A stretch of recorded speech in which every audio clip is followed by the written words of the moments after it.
بسم الله الرحمن الرحيم.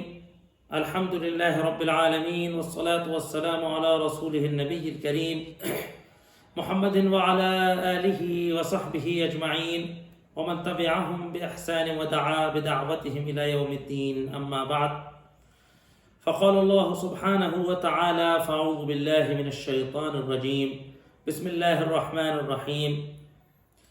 كلا إن كتاب الفجار لفي سجين وما أدراك ما سجين كتاب مرقوم ويل يومئذ للمكذبين الذين يكذبون بيوم الدين وما يكذب به إلا كل معتد أثيم إذا تتلى عليه آياتنا قال أساطير الأولين كلا بل ران على قلوبهم ما كانوا يكسبون كلا إنهم عن ربهم يومئذ لمحجوبون ثم إنهم لصال الجحيم ثم يقال هذا الذي كنتم به تكذبون. صدق اللہ العظیم. محترم ناظرین، السلام علیکم ورحمۃ اللہ وبرکاتہ. سابقہ ویڈیو کے اندر سورہ تطفیف، سورہ مطففین کی تفسیر کا آغاز ہوا تھا.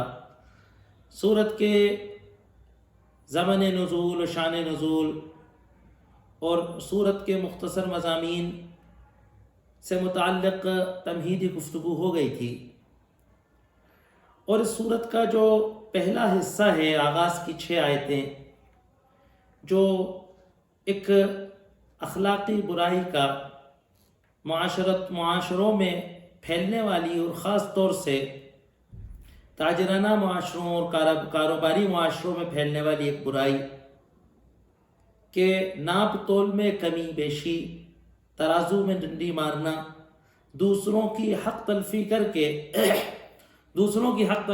کے زیادہ نفع کمانے کی جو خواہش ہے کہ اللہ تبارک و تعالیٰ نے انسان کو حریص بنایا ہے، لالچی بنایا ہے، اور زیادہ منافع حاصل کرنے کی خواہش میں عام طور سے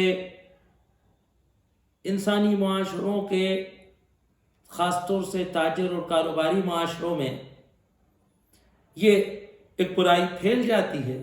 اگر وہ کسی اخلاقی ضابطے کے پابند نہیں ہوتے، اگر وہ کسی وحی کے نور سے ان کے دل اگر منور نہیں ہوتے، اگر وہ کسی شریعت پہ، کسی ضابطے پر نہیں ہوتے، تو یقیناً زیادہ نفع کمانے کی خواہش اور ان کی نفس ان کو اس پر ابھارتی ہے اور یہ برائی آتی ہے. قرآن پاک کے اندر حضرت شعیب علیہ السلام کی قوم کو اسی برائی کا مرتکب پایا گیا، اور حضرت شعیب علیہ السلام کی جو دعوت تھی توحید کی، اس کے ساتھ جو نمایاں پہلو تھا اس میں وہ یہی تھا کہ اوفوا المکیال والمیزان، کہ ناپ اور تول کو پورا کیا کرو. دراصل وقتی طور پہ انسان تھوڑے سے منافع کو دیکھتا ہے، لیکن یہ کسی اقتصادی نظام کو دھراشائی کرنے اور کسی معاشرے کو کھوکھلا کرنے کے لیے کافی ہوتا. آج دنیا کے تمام سماج شاستر پر کام کرنے والے، سوشل اسٹڈی کے جتنے اسکالر ہیں، وہ اس بات تک پہنچ گئے ہیں کہ کرپشن جو ہے وہ کسی معاشرے کی ویلیوز کو ایسا ہی ختم کر دیتا ہے جیسے کہ کینسر کسی صحت مند انسان کی زندگی کو ختم کر دیتا ہے.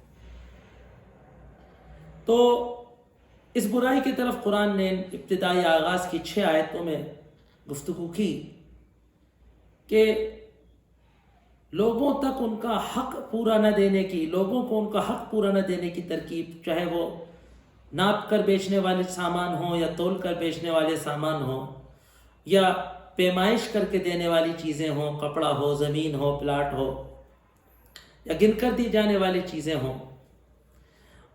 اور یہاں قرآن ایک اخلاقی برائی کی طرف اشارہ کر رہا ہے اس کے ساتھ ساتھ کہ اس طریقے کے جتنے لوگ ہوتے ہیں ان کے لینے اور دینے کے پیرامیٹرز الگ ہوتے ہیں. اکثر آپ کا واسطہ پڑتا ہے ایک چیز سے، کہ آپ کسی بھی بینک میں جاتے ہیں، کسی فائنینس اسکیم کے اندر پیسے لگاتے ہیں، آپ سے پیسے لیتے وقت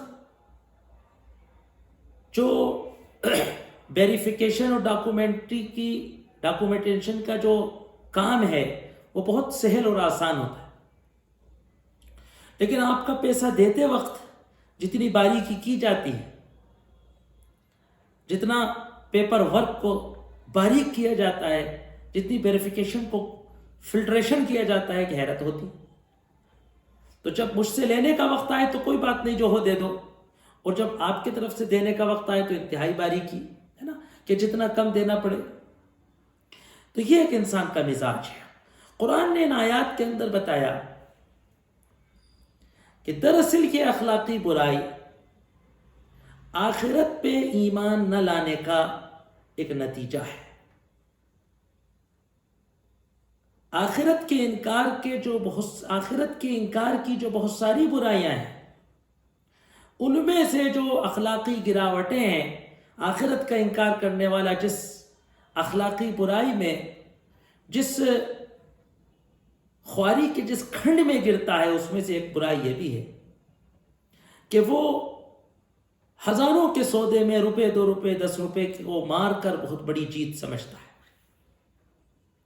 ہم لوگ کسی شاپنگ مال میں جاتے ہیں، میڈیکل اسٹور پر جاتے ہیں، مثال کے طور پر انہوں نے کہا کہ صاحب آپ کا 280 روپے بل ہوا، 276 روپے بل ہوا، تو وہ واپس ہم کو 20 روپے کے ساتھ 4 ٹافیاں یا وکس کی گولیاں دے دیتے ہیں۔ ہم نے کہا کہ بھائی اگر وکس کی گولی کرنسی ہے تو آپ ہمیں 30 روپے واپس دے دیجیے، ہم آپ کو 6 ٹافیاں دیتے ہیں 6 روپے کے بدلے۔ نہیں صاحب وہ تو نہیں ہو پائے گا۔ تو جب لینے میں ٹافی آپ کے نزدیک کرنسی نہیں ہے تو مجھے دیتے وقت وہ کرنسی کیوں ہے نا؟ لوگوں کے حقوق کو بالجبر مارنا ہے نا، کہ صاحب آپ ٹول پر سے گزر رہے ہیں، اگر آپ کی گاڑی کے اندر فلاں کمپنی کا کارڈ نہیں لگا ہے جو ہماری حکومت کا دوست ہے، اس کے نفع خوری میں سے سرکاری خزانے تک حصہ جاتا ہے یا نیتاؤں کی جیبوں تک حصہ جاتا ہے، اگر وہ کارڈ نہیں لگا ہے آپ کے اسکرین پر تو نقد میں صاحب ڈبل فیس لگے گی۔ بالجبر لوگوں کا پیسہ اینٹھنا اور اپنی پری پلان منافع خوری میں اس کو گھسانا، یہ سب اسی متففین کی تفصیل کے اندر آ سکتا ہے اگر بات کی جائے۔ آج جس گفتگو کو کیا جا رہا ہے، سورہ انفطار کے اندر بات آئی تھی، ان الابرار لفی نعیم وان الفجار لفی جحیم، کہ کرام کاتبین، نامہ اعمال تیار کرنے والے فرشتے سارے وقت انسان کے اعمال کو ریکارڈ کرتے رہتے ہیں۔ اب اس صورت کے اندر ان دونوں نامہ اعمال کے بارے میں گفتگو کی جا رہی ہے کہ بدکاروں کے نامہ اعمال کو کیا کہا جاتا ہے، وہ کہاں رکھا جاتا ہے، فجار کیا ہیں اور ان کی صفات کیا ہیں اور ان کا انجام کیا ہے، اور ابرار کون ہیں اور ان کی صفات کیا ہیں اور ان کا انجام کیا ہے، ان کی نعمتیں کیا ہیں۔ یہاں فجار اور ابرار کا تذکرہ چل رہا ہے۔ اوپر سابقہ صورت میں، گزشتہ صورت میں جس نامہ اعمال کا ذکر تھا، جس کتاب کا ذکر تھا، یہاں پر ان دونوں کتابوں کی تفصیل ہے۔ ظاہر سی بات ہے جب وہ نامہ اعمال لکھیں گے تو نامہ اعمال 2 طرح کے ہوں گے، ایک نیک لوگوں کے، اہل ایمان کے، اللہ کی اطاعت کرنے والوں کے، اور ایک بری زندگی گزارنے والوں کے، بدکاری کرنے والوں کے، اللہ کی نافرمانی کرنے والوں کے نامہ اعمال ہوں۔ تو اللہ فرماتا ہے کلا ان کتاب الفجار لفی سجین. اوپر گفتگو ہو رہی تھی کہ یوم یقوم الناس لرب العالمین، آخرت کا دن وہ ہے کہ جس دن سارے لوگ اللہ تبارک و تعالی رب العالمین، سارے جہانوں کے پروردگار رب کے عدالت میں حاضر ہوں گے. وہاں دو نامہ اعمال پیش کیے جائیں گے. نامہ اعمال ان کے اعمال کے، ان کے کردار کے مطابق ہوں گے، اور نامہ اعمال کے حساب سے آئندہ کی زندگی طے کی جائے گی. کلا ان کتاب الفجار، بے شک فاجروں کی کتاب، فاجروں کی دستاویز، فاجروں کے نامہ اعمال لفی سجین، سجین میں ہے. اب یہ سجین کیا ہے؟ اس کے پر مقابل جو لفظ استعمال کیا جا رہا ہے قرآن میں آگے، وہ علیین ہے. علی بنا ہے علو سے، بلندی سے، اور سجین بنا ہے پستی سے. ایک ترجمہ تو اس کا یوں ہو سکتا ہے کہ یقیناً بے شک فاجروں کے نامہ اعمال پستی کے اندر ہے. یہاں علماء نے گفتگو کی کہ اس سجین سے اور علیین سے کیا مراد ہے. ایک قول یہ ہے کہ یہ سجین نامہ اعمال کو رکھے جانے کی جگہ ہے، کہ کافروں کے نامہ اعمال، فاجروں کے نامہ اعمال سجین کے مقام پر رکھے جائیں گے، پستی کے مقام پر رکھے جائیں گے. یعنی وہ کتابیں پستی والی ہیں، ان کو ان کی پستی کا احساس ان کے مقام سے ہی کیا جائے. اور بعض حضرات نے کہا کہ یہ عالم برزخ میں مرنے سے لے کے قیامت تک کے بیچ جو روحیں رکھنے کی جگہ ہے اس کا نام ہے. یہ سجن سے بنا ہے، قید خانے سے بنا ہے، اور علیین بلندی سے بنا ہے. تو اہل ایمان کی روحوں کو، ابرار کی روحوں کو، نیکوکاروں کی روحوں کو آسمان میں اور بلند مقام میں کشادگی میں رکھا جائے گا، اور بدکاروں کی اور فاجروں کی اور بدبختوں کی روحوں کو سجین کے مقام میں رکھا جائے گا، جو اسفل الارض روایتوں میں آتا ہے کہ ساتوں زمینوں کے نیچے گھٹن کے اندر، پستی کے اندر رکھی ہے.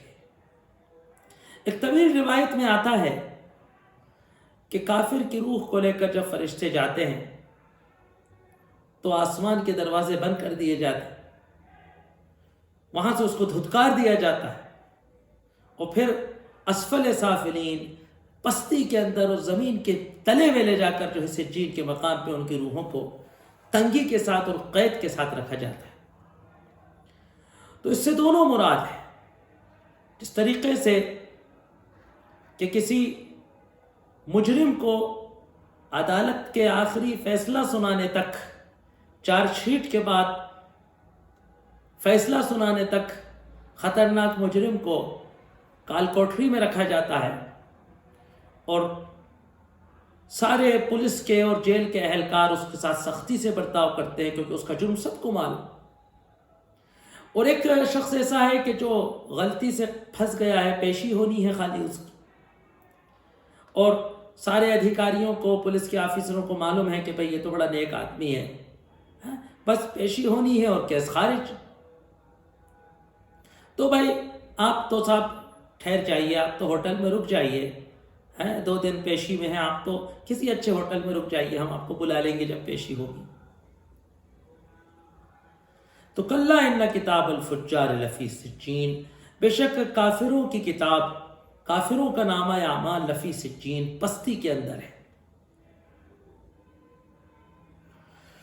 وما ادراک ما سجین، اور تم کیا جانو کہ سجین کیا ہے. یہ ہم جس وقت ہم نے سورہ قاریہ پڑھی تھی، القارعۃ ما القارعۃ وما ادراک ما القارعۃ، ہم نے ایک سورت پڑھی تھی کہ انا انزلناہ فی لیلۃ القدر وما ادراک ما لیلۃ القدر. تو یہ قرآن کا ایک اسلوب ہے، الحاقۃ ما الحاقہ وما ادراک ما الحاقہ، کہ اور تم کیا جانو کہ سجین کیا ہے، تم کیا جانو کہ لیلۃ القدر کیا ہے۔ کسی چیز کی اہمیت کو، کسی چیز کے رتبے کو بڑھانا ہو، یا کسی چیز کی خطرناکی کو، ہولناکی کو بیان کرنا ہو کہ تم تصور نہیں کر سکتے اس کی ہولناکی کو، یا تم تصور نہیں کر سکتے اس کی برائی کو، یا تم تصور نہیں کر سکتے اس کی اچھائی کو، اس کے لیے قرآن یہ صیغہ، یہ انداز استعمال کرتا ہے۔ وما ادراک ما سجین، اور تم کیا جانو کہ سجین کیا ہے نا؟ اس کی حقیقت کو سمجھنا، اس کی خطرناکی اور ہولناکی کو سمجھنا تمہارے بس کا نہیں۔ بس اب قرآن بتا رہا ہے کہ وہ کیا ہے، کتاب مرقوم۔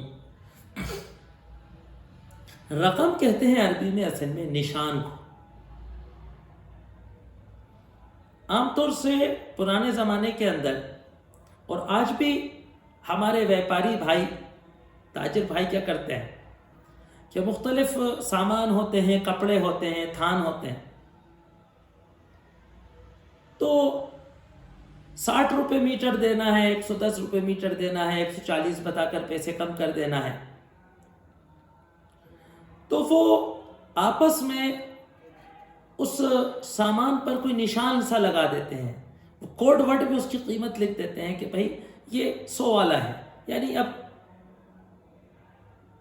140 130 بتا کر 120 115 110 108 میں بیچ دینا ہے، 100 والا ہے۔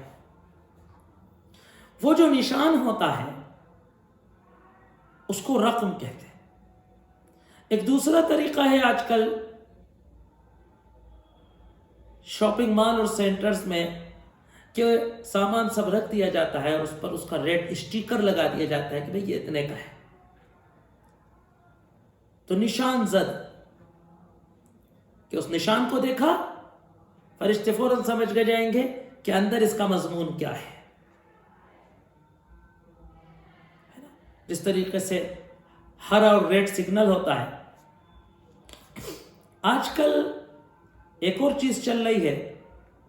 قرآن کی اس آیت کو 1500 سال 1400 سال پہلے قرآن کی آیت نازل ہوئی۔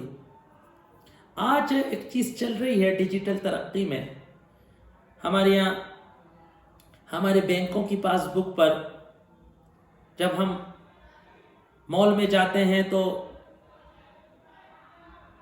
سامان پر بارکوڈ کوڈ لگا ہوتا ہے، وہ اسکینر پہ لگایا جاتا ہے، اور اب وہ جو کاؤنٹر پہ جو لڑکا بیٹھا ہوا ہے وہ یہ نہیں کر سکتا کہ 100 روپے کی چیز کو مجھے 80 میں دے دے دوستی میں، کیونکہ کمپیوٹر کے اندر جو بل بنے گا وہ بارکوڈ کوڈ کو اسکین کر کے اس کو ساری اس کی بات پتہ چل جائے۔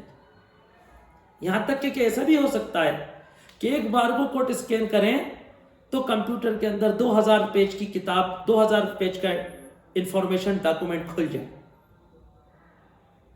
تو کتاب مرقوم نشان زد کتاب ہے، اس کے اندر ایک کوڈ ڈلا ہے، فرشتے اس کو اسکین کرتے ہی، اس کو دیکھتے ہی، اس کو میچ کرتے ہی سمجھ جائیں گے کہ اس کافروں کی، اس سجین کی کتاب کے اندر کیا کیا برائیاں ہیں۔ کتاب مرقوم نشان لگی کتاب ہے کہ یہ اہل یسار بائیں طرف سے دیے جانے والی کتاب ہے، یہ بدبختوں کی کتاب ہے۔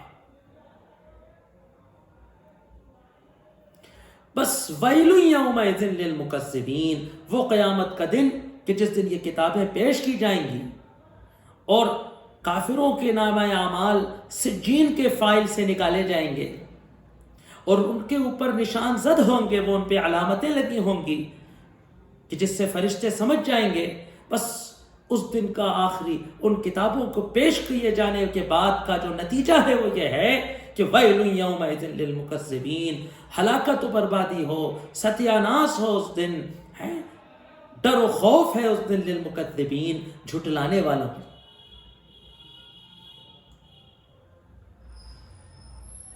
تو ویل یومئذ للمکذبین، ہلاکت اور نامرادی ہے اس دن مکذبین، جھٹلانے والوں کے لیے، جو قرآن کو جھٹلاتے ہیں، جو نبی کو جھٹلاتے ہیں، جو اللہ کو، اس کی ذات و صفات کو جھٹلاتے ہیں اور اخیر میں یہ کہ جو اس قیامت کے دن کے وقوع کو جھٹلاتے ہیں.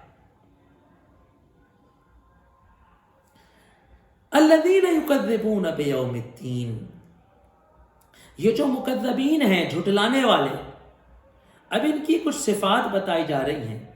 الذین یکذبون بیوم الدین، وہ جھٹلانے والے کہ جو یوم الدین، بدلے کے دن کو جھٹلایا کرتے. میں نے پچھلے نشست کے اندر، پچھلی ویڈیو کے اندر آپ کو بتانے کی کوشش کی تھی کہ اس جھٹلانے کے دو اسٹیج. ایک تو وہ کہ جو عقیدے کے اعتبار سے جھٹلاتے ہیں، جو اس بات کے قائل ہی نہیں ہے کہ قیامت ہوگی اور بدلے کا دن قائم ہوگا اور جزا اور سزا کی عدالت لگے گی. ہمیں اپنے ہمارے نامہ اعمال پیش کیے جائیں گے اور اس کی بنیاد پر ہماری اچھی یا بری ابدی زندگی طے کی جائے گی. اس کا انہیں یقین ہی نہیں، اس کو وہ مانتے ہی نہیں ہیں. کہتے ہیں ان ہی الا حیاتنا الدنیا نموت و نحیا. آج کے جتنے سب مادہ پرست میٹیریلزم لوگ ہیں کہ جن کا یہ کہنا ہے کہ بس یہی زندگی انسان کی کل زندگی ہے، لہٰذا اس کو اپنی زندگی میں فائدہ اٹھانا چاہیے، لطف اٹھانا چاہیے، انجوائے کرنا چاہیے، اور اس کی فطری خواہشات کو پورا کرنے میں وہ اس پر کوئی باؤنڈیشن نہیں ہونا چاہیے. صحیح اور غلط کا فیصلہ اس کی پسند اور ناپسند ہونا چاہیے. اس پر کوئی اخلاق، اس پر کوئی ضابطہ نہیں ہونا چاہیے، کیونکہ یہی مختصر سی زندگی ہے اور تعیش انجوائے کر کے اس زندگی کو اس کو جانا چاہیے. یہ ملحدوں کا عقیدہ ہے. آج کی زیادہ تر تہذیب حاضر کا جو عقیدہ ہے، کہنے کو وہ عیسائی ہوں، کہنے کو وہ یہودی ہوں، کہنے کو وہ ہندو ہوں، کہنے کو وہ مسلمان ہوں، لیکن جو تہذیب حاضر کا، اس مادی تہذیب کا جو عقیدہ ہے وہ یہ ہے.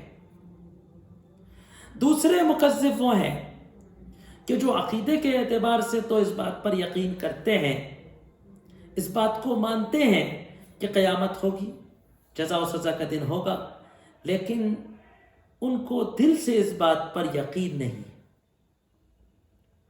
اسی لیے کلمہ گو ہونے کے باوجود ان کی زندگیاں فجور میں مبتلا ہیں، گناہ میں مبتلا ہیں. علماء نے کہا کہ فسق میں اور فجور میں فرق یہ ہے، دونوں کا مطلب ہے اللہ کی نافرمانی، لیکن فسق کہتے ہیں خالی نافرمانی کو، اور فجور کہتے ہیں علل اعلان دندنا کے نافرمانی کرنے کو. کھلم کھلا علل اعلان، ارے صاحب کچھ نہیں ہوتا میاں، میں تو صاحب سب کو نہیں مانتا، اب میں تو صاحب تھوڑا پیتا ہوں، میں تو صاحب ایسا کرتا ہوں. یہ جو فجور ہے کہ بے غیرتی کے ساتھ گناہ کرنا، بے شرمی اور بے حیائی کے ساتھ گناہ کرنا، علل اعلان گناہ کرنا، یہ فجور ہے. اس کے اندر نفس کی کمزوری اور خواہش کی پیروی کے ساتھ ساتھ اللہ سے سرکشی اور بغاوت کے جذبات بھی شامل ہوتے. تو کہا کہ الذین یکذبون بیوم الدین، کہ جو یوم دین کا، بدلے کا اور بدلے کے دن کو جھٹلاتے ہیں، اس پر یقین نہیں کرتے.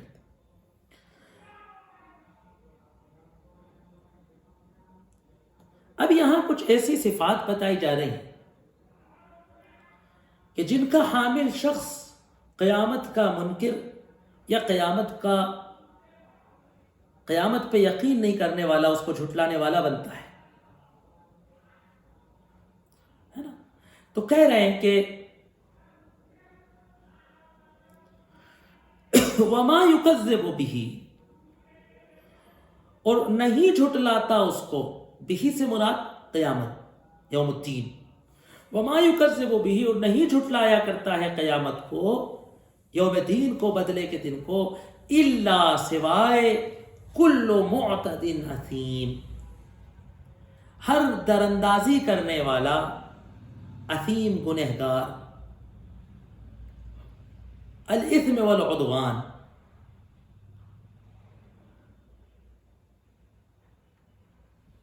ہے نا. کہ جگہ قرآن کے اندر ان دو لفظوں کو استعمال کیا ہے کہ الاثم والعدوان.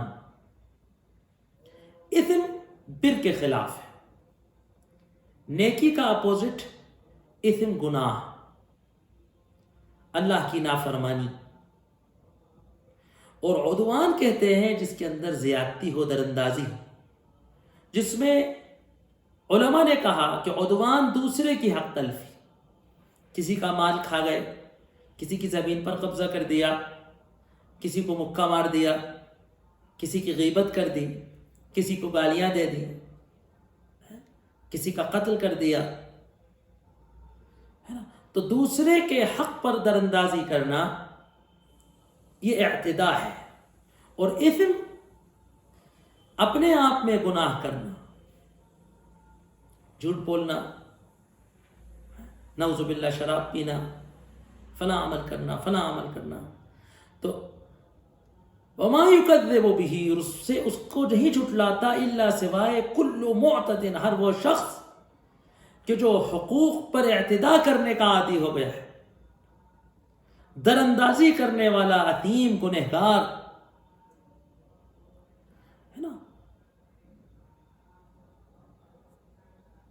اذا تتلی علیہ آیاتنا، اور یہ اعتداء، یہ گناہ اور ہٹ دھرمی کہاں سے آتی ہے؟ اذا تتلی علیہ آیاتنا، جب اس پر ہماری آیتیں پڑھ کر سنائی جاتی ہیں. یہ شان نزول تو اس کی مکے کے چند افراد تھے، ہے نا، لیکن تعویل عام اس کی یہ ہے کہ قیامت تک ہر انسان جو قرآن کو اللہ کی کتاب نہیں مانتا، اذا تتلی علیہ آیاتنا، جب اس پر ہماری آیتیں سنائی جاتی، جب اس کو ہماری آیتیں پڑھ کر سنائی جاتی ہیں، قال اساطیر الاولین، تو وہ کہتا ہے کہ یہ تو پارینہ افسانے ہیں، گزرے لوگوں کے واقعات ہیں. اسطورہ عربی میں کہتے ہیں فرضی واقعات. اساطیر کہتے ہیں کہ جو قوموں کے اندر تصورات ہوتے ہیں کہ صاحب وہ فلاں ایک صاحب تھے، فلاں وادی میں سے نکل کر انہوں نے فتوحات کی تھیں، فلاں جن تھا، فلاں جو ہے وہ صاحب جنگل کے اندر ایک جن کی اولاد تھا. تو یہ جو پارینہ افسانے ہوتے ہیں، قصے ہوتے ہیں، تو قرآن کے اندر جو انبیاء کے واقعات ہیں علیہ الصلاۃ والسلام کے، اور ان کی دعوت کے، اور ان کی قوموں کے، اور ان کے جو دشمنوں کو جھٹلانے والوں پر جو عذاب کے اور اللہ کی گرفت کے واقعات ہیں، آسمان و زمین کے واقعات ہیں، قیامت کے واقعات ہیں، فرشتوں کی تفصیلات ہیں، اس کو کہتے ہیں اساطیر الاولین کہ صاحب یہ تو فرضی واقعات ہیں، پارینہ قصے ہیں. اب ان گھسے پٹے رٹے پٹے آسمانی کتابوں کے قصے ہیں، اس کا پریکٹیکل لائف سے کوئی تعلق نہیں. یہ تو قریش کے سادہ منکر مشرکین، بت پرست، پتھر پوجنے والے کہتے تھے. آج کچھ ہمارے معاشرے کے وہ ماڈرن اسکالر کہ جو تہذیب حاضر کی چکا چوند سے جن کی آنکھیں چندیا گئی ہیں، اور تہذیب حاضر کی چمک سے جن کے دماغ مفلوج ہو چکے ہیں،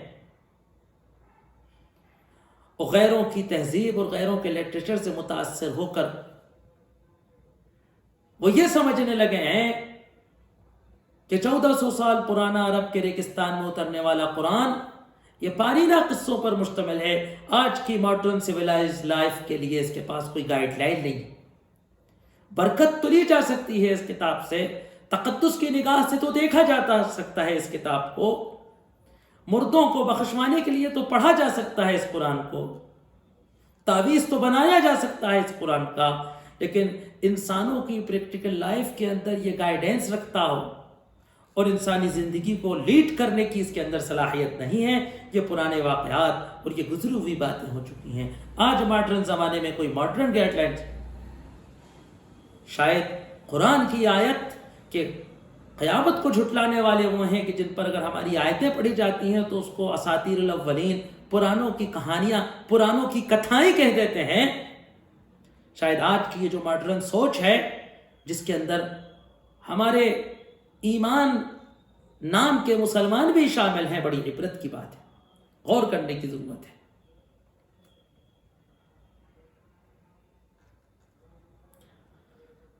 کلا بل ران علی قلوبہم، قرآن کہتا ہے کہ بلکہ کلا، ہرگز بات یہ نہیں ہے کہ جو وہ سوچتے ہیں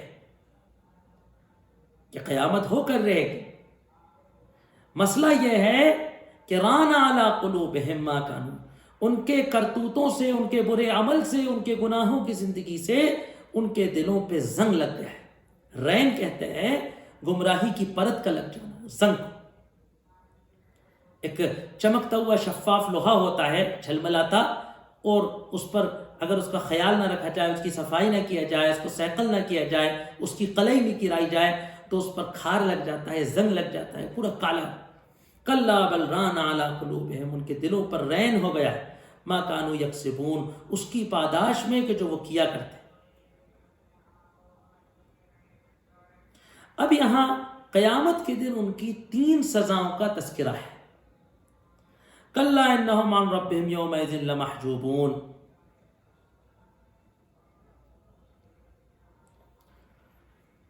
کلا یقیناً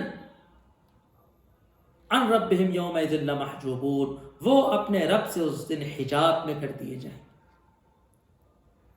کافروں سے اور نافرمانوں سے قیامت کے دن ایک اللہ کی ناراضگی کی ایک علامت یہ بھی ہے کہ اللہ ان سے گفتگو نہیں کرے گا، اللہ ان کی طرف دیکھے گا نہیں، وہ رب سے حجاب میں کر دیے جائیں گے، اللہ کی حاضری سے، اللہ کے دیدار سے وہ محروم کر دیے جائیں گے. اہل ایمان آخرت میں اللہ کا دیدار کریں گے. ثم انہم لصال الجحیم، پھر ان کو جہنم میں ڈال دیا جائے گا، پھر ان کو جہنم میں داخل کر دیا جائے گا، ان کو جہنم میں جلایا جائے گا.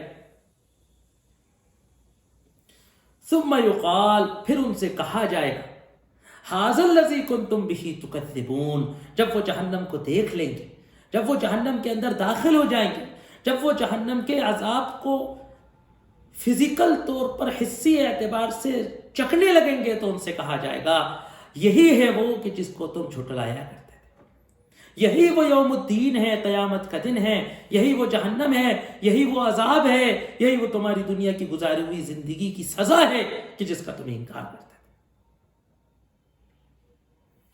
اب اس کے بعد انشاءاللہ کتاب الابرار کا تذکرہ ہے کہ نیککاروں کا نامہ اعمال کیا ہے اور کیسا ہے. انشاءاللہ اس پر گفتگو ہوگی.